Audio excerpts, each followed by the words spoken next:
Assalamualaikum warahmatullahi ta'ala wabarakatuh. Dan salam sejahtera kepada semua pelajar-pelajar dan juga penonton-penonton channel Cikgu ini. Apa khabar semua? Sihat walafiat semua ya, insya-Allah. Baik, alhamdulillah hari ini kita akan bersama lagi meneruskan sesi pembelajaran dan juga pengajaran bagi subjek geografi. Baik, sebelum tu mungkin kepada yang kali pertama, mungkin baru terjumpa dengan channel Cikgu ni, minta kerjasama tuan-tuan, puan-puan, anak-anak pelajar untuk menekan subscribe dan juga tekan butang loceng sebagai tanda sokongan kepada channel ataupun video pengajaran dan juga pembelajaran yang Cikgu buat. Dan juga supaya sekiranya ada video-video yang terbaru, bila pelajar dah tekan subscribe, dah tekan butang, bila ada video yang baru daripada Cikgu, okay, yang bermanfaat kepada pelajar, so pelajar takkan ketinggalan. Dia akan keluar notification new video from channel Cik Isma. Baik, itu sahaja. Baik, pada yang dah lama mungkin dah tekan butang subscribe, yang dah lama bersama dengan channel Cikgu ni, terima kasih Cikgu ucapkan di atas sokongan anda semua. Kerana dengan sokongan anda lah yang menjadikan Cikgu lebih bersemangat, lebih istiqomah, lebih konsisten untuk menghasilkan video-video yang lebih bermanfaat kepada semua pelajar. Okey, baik. InsyaAllah hari ni kita akan masuk geografi tingkatan 1. Seperti ada kat atas ni. Kita masuk bab 11. Dan pada video kali ni kita hanya fokus kepada subtopik 11.1 sahaja. Baik, apakah itu subtopik 11.1 pelajar? Okey, ini dia 11.1.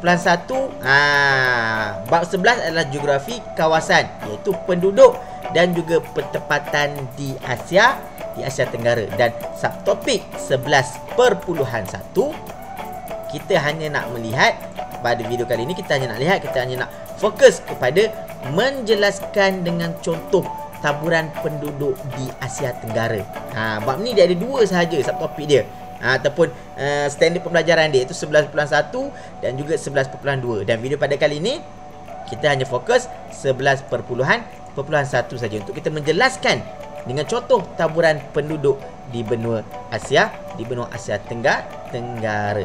Baik. Okey, diharapkan pelajar-pelajar dah bersedia untuk bersama dengan Cikgu untuk membincangkan apakah contoh taburan penduduk di benua Asia. Seperti biasa, jangan lupa untuk menyediakan pen dan juga buku ataupun kertas untuk buat sedikit catatan. Okey, baik, kita teruskan kita punya video dengan slide ada ni. Kata orang jauh perjalanan, luas pemandangan. Jadi kita nak kenalilah dengan lebih lanjut negara-negara di Asia Tenggara ni. Okey, mungkin untuk topik sebelum ni kita dah tahu dah ada berapa buah negara di Asia Tenggara. Sekarang ni kita nak tahu pula penduduk dia. Okey.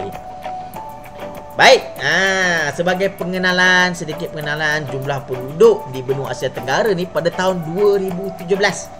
2017 data ni 2017 adalah sekitar 648,780 juta orang. Itu bilangan dia. Okey, pada data 2017. Yang mana kat Asia Tenggara ni satu kawasan yang padat penduduk di dunia dan taburannya ditumpu di kawasan tanah pamah dan juga lembangan sungai. Dia merupakan salah satu kawasan penduduk yang padat di dunia. Dan kebanyakan penduduk di kawasan Asia Tenggara ni lebih bertumpu di kawasan tanah pamah dan juga lembangan sungai. Kerana apakah mereka lebih tertumpu di situ? Ini kerana negara-negara di Asia Tenggara ni mempunyai kadar kelahiran yang tinggi. Maksudnya setiap tahun kadar kelahiran di negara-negara di Asia Tenggara ni adalah tinggi. Dan juga menunjukkan juga tahap kesihatan yang semakin baiklah di negara-negara benua Asia Tenggara. Alhamdulillah. Okey, baik, ini dia 11.1. Kita lihat taburan penduduk di Asia Tenggara. Baik, taburan penduduk. Apa tu taburan penduduk? Taburan penduduk ni sebaran ataupun letakan penduduk satu kawasan tu. Dekat setengah kawasan tu, macam mana letakan dia, kat mana sebaran dia, ataupun berapa banyak bilangan penduduk dia. Tu maksud paling mudah nak ingat. Dan taburan penduduk Asia Tenggara ni adalah berbeza-beza ikut kawasan. Okey, samalah macam kat Malaysia juga kan. Kawasan yang tertentu bilangan penduduk dia tertentu juga. Kawasan yang macam ni bilangan ni macam ni. Ada faktor-faktor penyebab dia. Itu kita akan bincangkan, tapi bukan untuk video pada kali ni lah. Baik, okey. Dan secara umumnya taburan penduduk ni boleh kita bahagikan kepada tiga, sama macam kita belajar penduduk di Malaysia juga. Taburan dia pun terbagi kepada 3, iaitu padat. Padat. Contoh katalah botol ni kan. Isi air penuh, padat. Sampai penuh sini. Tu padat. Kedua, sederhana. Contoh air ni kan. Dalam ruang lingkup kawasan yang sama juga, tapi paruh air dia. Kan bilangan penduduk dia sikit, sederhana. Dan yang ketiga, of course lah, jarang. So ini adalah secara umumnya 3 kategori taburan penduduk di Asia Tenggara. Baik, ini dia peta taburan penduduk di Asia Tenggara. Alah, comelnya akak sebelah tu, bertudung comel warna oranye tu. Tu dia. Okey, yang berwarna merah tu adalah kawasan penduduk yang padat. Boleh tengok kat sebelah tu kan. Akak tu tunjukkan. Peta warna merah tu kawasan yang padat. Kita boleh tengok kawasan mana padat. Contoh tu, di Hanoi, Bangkok, merah tu kan. Kuala Lumpur, nampak merah tu. Singapura, Jakarta. Okey. Dan yang berwarna oranye tu sederhana. Manakala berwarna kuning tu adalah kawasan yang jarang penduduk. Ini secara umumnya lah Okey, sedikit info penduduk Asia Tenggara. Baik. Negara yang paling ramai penduduk di benua Asia Tenggara ni adalah negara Indonesia yang mendominasi ranking yang pertama.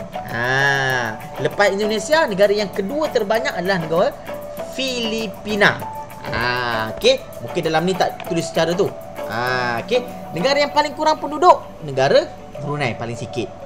Dan kepadatan penduduk yang paling tinggi adalah di Singapura. Ni ada beza. So pelajar kena bezakan. Bilangan penduduk paling ramai, paling padat dia berbeza. Ramai dengan padat berbeza. Ada setengah kawasan tu, contoh macam Indonesia, bilangan penduduk ramai tapi tak padat. Tapi contoh Singapura, tak ramai tapi padat. Boleh faham tak? InsyaAllah boleh. Okey, kepadatan penduduk paling tinggi adalah Singapura, manakala kepadatan penduduk paling rendah adalah negara Laos. Okey, kat sini buat cikgu boleh ceritakan. Paling ramai di Asia Tenggara adalah diikuti yang pertama Indonesia, kedua negara Filipina, ketiga negara Vietnam, keempat negara Thailand, kelima diikuti Myanmar, dan keenam negara kita Malaysia, ketujuh Kemboja, ke-8 Laos, ke-9 Singapura, ke-10 Timor Leste, dan yang ke-11 seperti yang dinyatakan adalah negara Brunei Darussalam. Itu dia susunan bilangan penduduk, bilangan jumlah penduduk. Bukan bilangan kepadatan jangan terkeliru pula. Baik, dan taburan penduduk di Asia Tenggara ni adalah tidak sekata. Maksud dia kat setengah kawasan tu tak samalah. Ada setengah sini dia padat, sini tak padat. Tu maksud dia tak sekata. Dan kebanyakan penduduk tinggal di luar bandar. Okey, kebanyakan penduduk tinggal di luar bandar. Baik. Ini dia. Taburan penduduk di Asia Tenggara adalah tidak sekata. Ada kawasan penduduk yang ramai, ada kawasan penduduk dia sikit. Kenapa jadi macam ni? Sudah. Okey, fikirkan.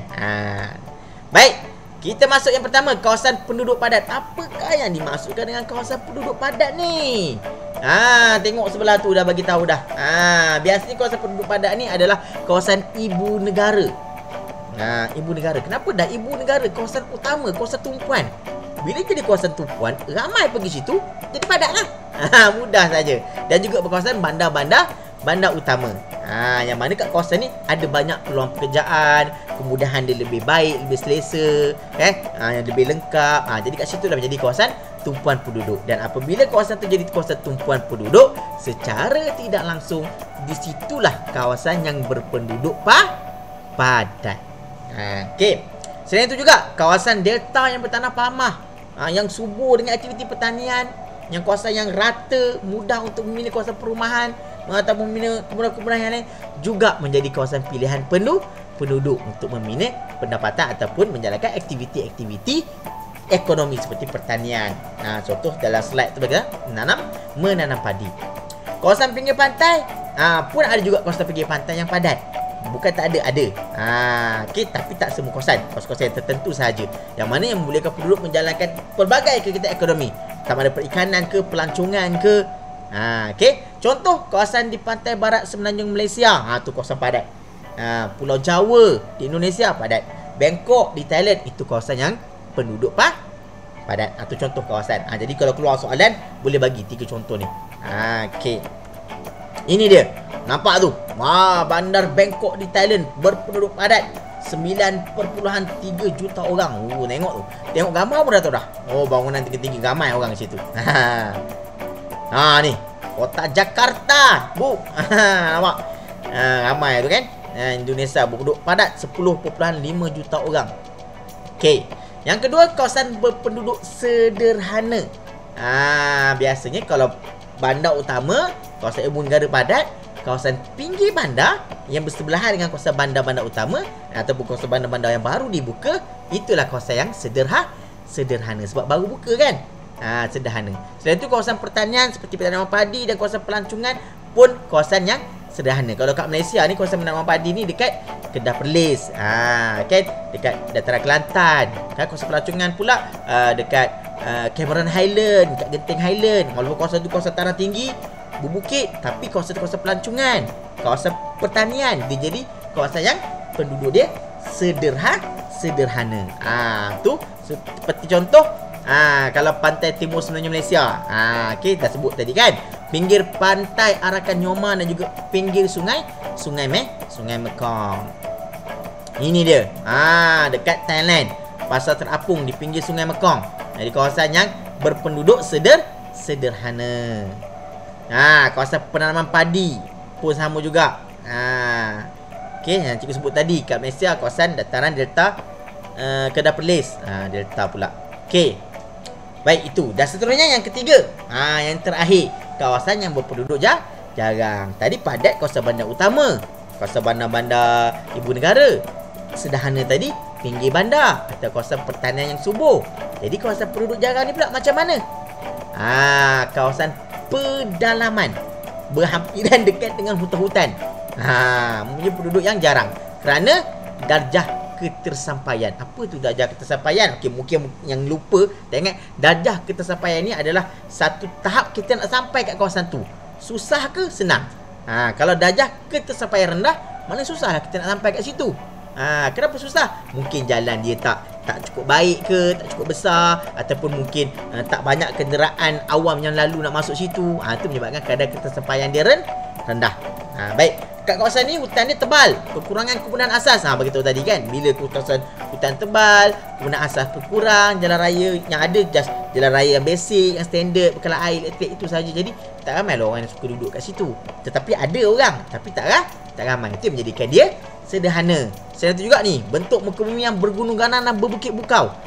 Kawasan gunung ganang, bukit bukau, tinggi, susah nak capai sana. Tak ramai lah orang duduk. Tapi tadi cikgu sebut Genting Highland, Cameron Highland tu kawasan tinggi juga. Itu special case. Sebab tu kawasan pelancongan. Ada tempat yang menarik.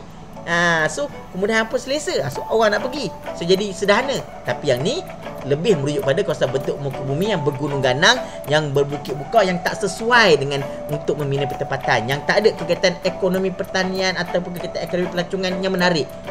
Jadi kawasan tu adalah berpenduduk jarang. Contoh, mana-manalah kawasan pergunungan, kawasan tanah tinggi seperti Pulau Borneo, pedalaman Borneo di Sabah Sarawak tu, kawasan Paya Sumatera Timur, dan juga kawasan Banjaran Anam yang berpenduduk jarang. Ni dia Banjaran Anam, Vietnam, mempunyai taburan penduduk yang nampak tak ramai orang situ. Tak ada tempat menarik kan, tanah pun kurang subur, jadi kuranglah orang nak pergi dekat kawasan yang tersebut tu tadi. Okey. Baik, boleh. Itu dia sedikit untuk tajuk pada hari ini. Kita mempelajari tentang taburan penduduk. Padat kat mana, sederhana kat mana, jarang kat mana. Dan secara tak langsung pula, cikgu pun dah terangkan juga kenapa jadi macam tu. Kenapa jadi padat, kenapa jadi sederhana. Dah ada dah. Okey, diharapkan pelajar boleh dapatlah sedikit info dan juga maklumat. Okey, dan sekiranya ada pertanyaan tak jelas, inilah masanya untuk tinggalkan di ruangan komen. Kalau suka video ni, tekan like lah. Kalau boleh tekan like lepas tengok kan. Penat cikgu buat video, tekan like. Kalau rasa nak tanya kurang je lagi, boleh komen. InsyaAllah cikgu akan cuba terangkan pula, ataupun cikgu buat video lain daripada komen anda tu nanti. Dan sekiranya video ni bermanfaat untuk pelajar, rasa pelajar mudah faham, enjoy, seronok, mudah terima, boleh share pada rakan-rakan yang lain. Sebab kata orang, ilmu yang bermanfaat kalau kita share pada ramai orang, InsyaAllah kita akan dapat lebih banyak ilmu dan juga lebih mudah untuk kita menerima ilmu. Dan kepada yang belum subscribe, jangan lupa tekan butang subscribe. Terima kasih kepada pelajar-pelajar kerana sudi menonton ataupun mengikuti channel Encik Isma ini. InsyaAllah ada umur yang panjang, ada rezeki, kita akan berjumpa di lain waktu. Remember, geography is fun and geography is all about us. Geografi menerangkan tentang kehidupan kita, cara hidup kita semua itu ini. Thank you for your listening. Sehingga kita berjumpa lagi. Assalamualaikum warahmatullahi taala wabarakatuh dan salam sejahtera. Bye bye. Arigatou gozaimasu. See ya.